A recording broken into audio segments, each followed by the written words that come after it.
I want my chef colleagues to take up the challenge to create fun, quick and easy recipes with the unique flavor of olives. Hi Amrita, I'm accepting your 4 flavors challenge with olives from Spain. Let's get cooking.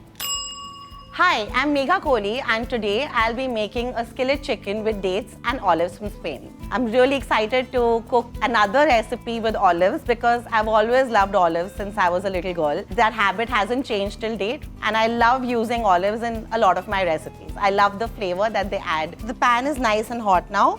I'm going to add a little bit of olive oil and I've got 2 chicken breasts with me which I'm going to sear in this olive oil. One side has been nicely seared and now we're just going to sear the other side too. I'm using chicken because it's a 4 flavor challenge and chicken is very neutral in its flavor. It takes on the flavors that you add to it, which is why I thought that chicken is the perfect meat when doing a challenge like this. So now both sides are nice and brown. So I'm going to just keep this aside. Now I'm going to use the same pan in which I grilled the chicken so that we get more flavor. And I'm going to add a little bit of butter and I'm adding a little bit more of olive oil. This is a really easy recipe and it literally takes 10 to 12 minutes to make. And now I'm going to take these onions and I'm going to let them soften a little bit. The onions have softened and now I'm going to add some more butter and all the garlic and I'm going to add some thyme. And I'm going to cook this for another 2 minutes. So now the garlic is nicely cooked and it's softened. I'm going to add some salt and some pepper.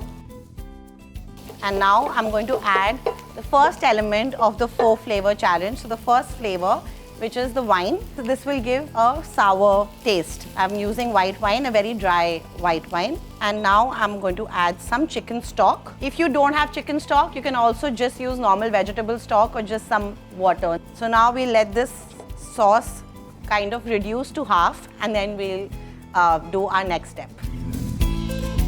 So now our sauce has reduced quite a bit and the onions and garlic have cooked and the thyme has infused its flavor into the sauce. Then I can taste the sourness of the wine. So now I'm going to add the sweet element, which is the dates.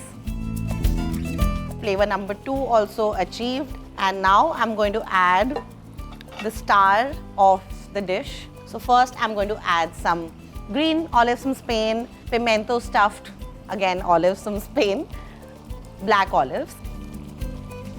Just smashing them a little bit because then they kind of become a part of the sauce. We have some whole ones that look really nice and when I break them down they also kind of release the brine, which also adds a great flavor to the recipe. At this point, if you feel that you need some more chicken stock or some more liquid, you can always add a little bit more. So now we're going to add the chicken, but not before we add our third flavor bitter, which is the vinegar. A little bit more of butter, which is also the 4th flavor, which is salted. And now I'm going to add the chicken. I love having this recipe with some fresh crusty bread, and bread and olives is also a great combination. So now we're going to let this cook for another 5 to 6 minutes. So our chicken is cooked and now we're going to finish it with some lemon. The lemon will also add a touch of bitterness and sourness. Some lemon rind. So I've just some zest of lemon that I grated and I kept. 1 last minute of cooking. Now it's finally time to plate our dish.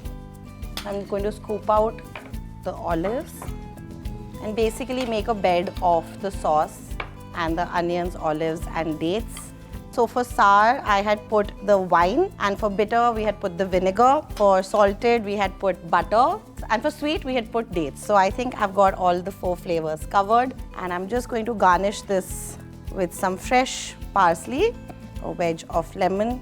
Our 1-pan dinner, lunch, brunch, whatever is ready. Amrita, I hope this lives up to your expectations.